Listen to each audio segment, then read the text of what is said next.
हम उठो धरा के अमर सपूतो इकाई देख रहे थे। हमने इस अद्भुत कविता का गान भी सुना, उसका पठन भी सुना। आपको सचमुच ही में मज़ा आया होगा। यह कविता अद्भुत है। आपने इस गीत का श्रवण किया और पठन भी सुना तो आपको आनंद तो मिला ही, साथ साथ में आपने कुछ शब्दों से भी परिचय प्राप्त किया, कुछ खास प्रकार की बातें भी आपने सुनी। जैसे कि इस कविता में कवि ने एक बात रखी है, हमारे सामने भाव और संवेदन व्यक्त किया है कि हम सब अमर है और सपूत है। सपूत माने सुपुत्र, जो अच्छा बच्चा है उसे सपूत कहा जाता है। तो उठो धरा के अमर सपूतों का मतलब है कि हमें उठना है। लेकिन कवि इसके बारे में हमें जो इंगित करता है, सूचित करता है, वह क्या है?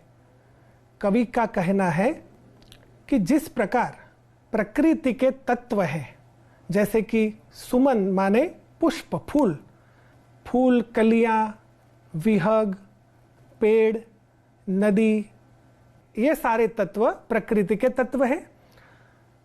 हम सब मनुष्य भी प्रकृति के ही तत्व में समाहित हैं।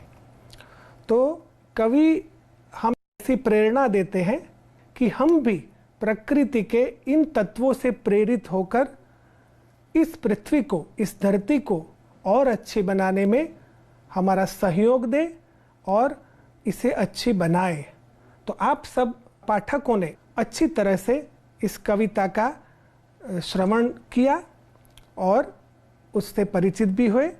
तो अब हम आगे देखते हैं इस कविता की भाषा सज्जता। आप सब अपनी कापी हाथ में ले लें और अपनी कलम भी हाथ में ले लें। निम्नलिखित वाक्यों में से संज्ञा ढूंढकर उसका भेद बताइए। आपको यहाँ जो वाक्य दिए गए हैं उनमें से संज्ञा खोजना है कि संज्ञा सूचक शब्द कहाँ पर है।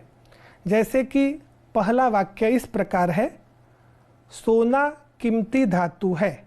आप अपनी कापी में इस वाक्य को लिख लें। दूसरा वाक्य इस प्रकार है, गंगा पवित्र नदी है। उमंग दौड़ रहा है, दल जा रहा है।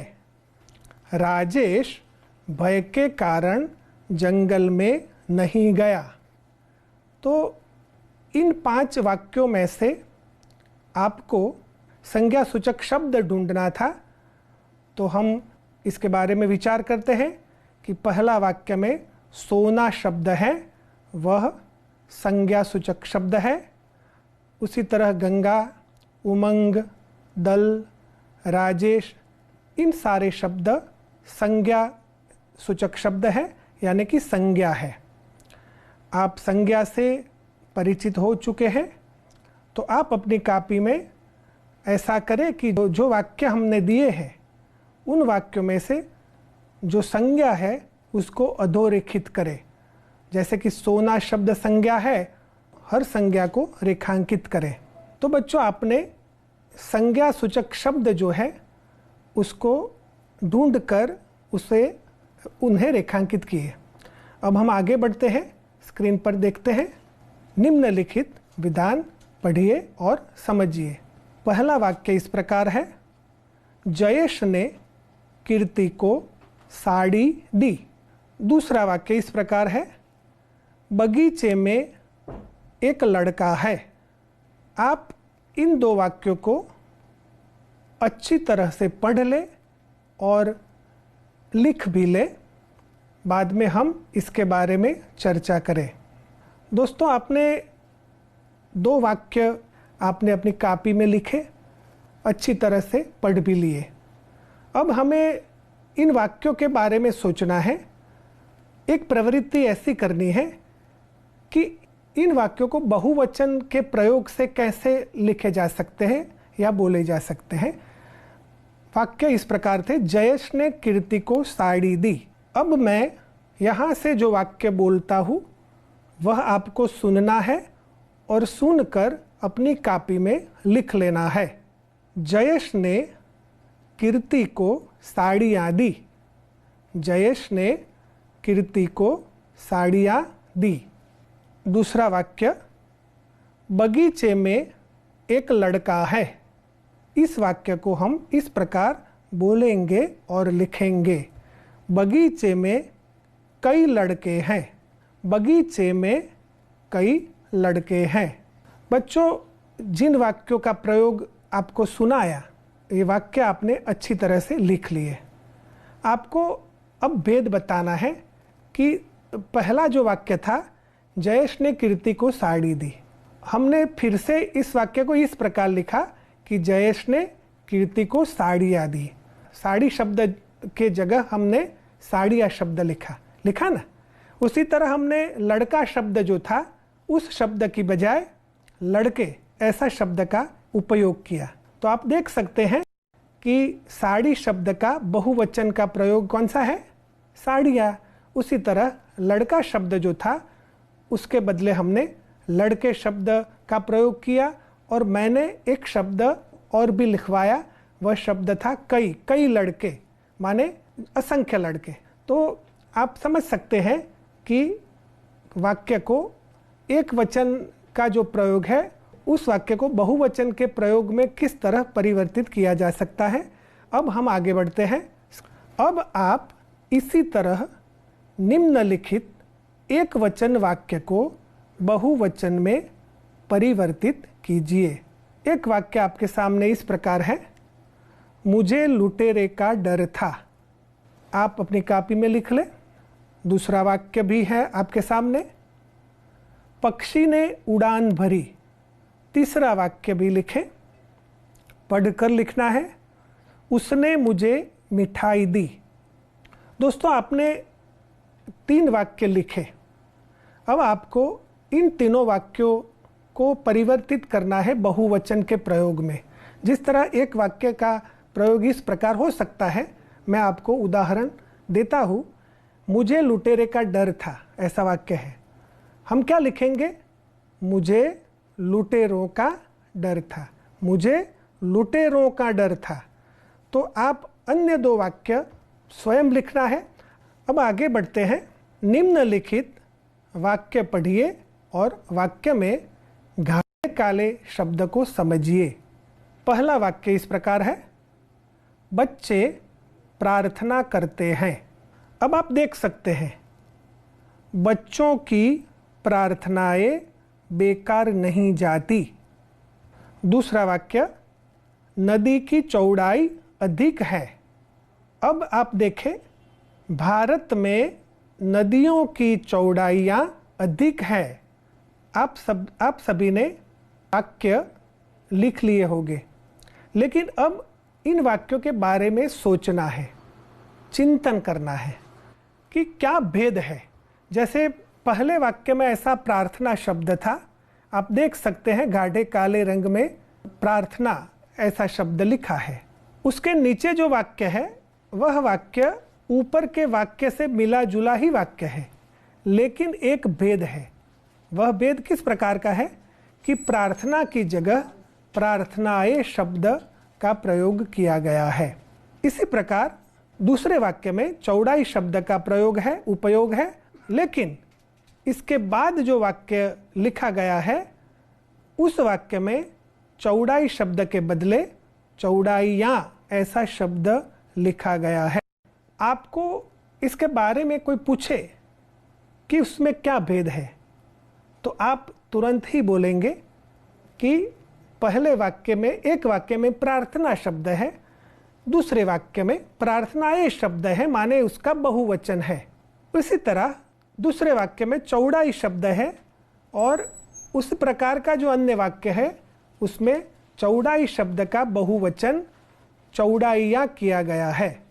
अब हमें जो जानना है वह स्क्रीन पर देखते हैं। समझिए यहाँ इस प्रकार लिखा गया है, आपको इसे समझना है। भाववाचक संज्ञा का प्रयोग सदैव एक वचन में किया जाता है। दोस्तों, यहाँ इस प्रकार की बात कही गई है कि भाववाचक जो संज्ञा है, आप संज्ञा से तो परिचित है। जैसे कि भाववाचक संज्ञा किसे कहेंगे हम? प्रार्थना भाववाचक संज्ञा है, चौड़ाई भी भाववाचक संज्ञा है। जैसे हम बोले प्रार्थना, धर्म, संस्कृति, इस प्रकार के जो शब्द हैं वे शब्द भाववाचक संज्ञा है, जिसे हम दिखा नहीं सकते लेकिन जिसे हम महसूस कर सकते हैं, जिसकी संवेदना का अनुभव हम कर सकते हैं लेकिन उसे दिखा नहीं सकते। जैसे कि मैं आपको किताब दिखा सकता हूँ, मैं अपनी घड़ी दिखा सकता हूँ, मैं अपनी कलम दिखा सकता हूँ, लेकिन प्रार्थना अनुभूति का विषय है। तो इन सारे शब्द भाववाचक संज्ञा के हैं। तो यहाँ हमने जो देखा कि भाववाचक संज्ञा का प्रयोग सदैव माने हमेशा एक वचन में ही किया जाता है। लेकिन एक बात और भी जाननी है। देखिए, यहाँ लिखा गया है कि बहुवचन में प्रयुक्त किए जाने पर ये जातिवाचक संज्ञाओं का रूप ले लेती है। अब हम पुनः उन वाक्यों को देखें कि बच्चे प्रार्थना करते हैं, ऐसा जो वाक्य था उसमें जो प्रार्थना शब्द था वह भाववाचक संज्ञा है। लेकिन दूसरे वाक्य में, उसी तरह के दूसरे वाक्य में जब हमने प्रार्थनाएं ऐसा शब्द लिखा तो वह जातिवाचक संज्ञा बन गई है। तो हम जब ऐसा लिखे कि प्रार्थना तो वह भाववाचक संज्ञा है, लेकिन हम बोलेंगे कि प्रार्थनाएं तो वह जातिवाचक संज्ञा बन गई। उसी तरह आप समझ सकते हैं कि चौड़ाई शब्द जो है वह भाववाचक संज्ञा का शब्द है, लेकिन चौड़ाइयाँ ऐसा जब हम बोलेंगे तो वह जातिवाचक संज्ञा बन जाती है। अब आगे बढ़ते हैं। अब आपको गृह कार्य करना है। निम्नलिखित वाक्यों में रेखांकित भाववाचक संज्ञाओं को जातिवाचक संज्ञा में परिवर्तित करके वाक्य फिर से लिखिए। आपको क्या करना है, आप समझ ले कि यहाँ जो वाक्य दिए गए हैं उन वाक्यों में भाववाचक संज्ञाओं का प्रयोग किया गया है। वे सारे शब्द रेखांकित भी किए गए हैं। वे शब्द को आपको ऐसा करना है कि पुनः वाक्य लिखकर उन वाक्यों में भाववाचक संज्ञाओं को जातिवाचक संज्ञाओं में परिवर्तित करने हैं। तो आप लिख ले, विज्ञान ने दूरी को कम किया है। दूसरा वाक्य इस प्रकार है, नदी की लंबाई अधिक है। और भी एक प्रवृत्ति आप कर सकते हैं, योग्यता विस्तार। आपको क्या करना है, प्रकृति के तत्वों पर आधारित काव्यों का संकलन कीजिए। जिस तरह आपने उठो धरा के अमर सपूतों काव्य का आस्वाद किया, कितना बढ़िया काव्य, कितना मजा आया, हमने काफ़ी आनंद प्राप्त किया, हमने बारंबार उसको सुना, बार बार उसे सुना और अच्छी अनुभूति की।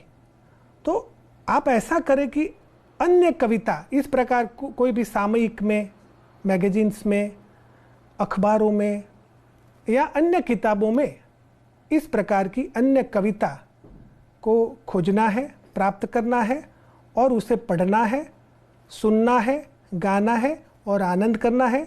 पुनः मिलेंगे। धन्यवाद।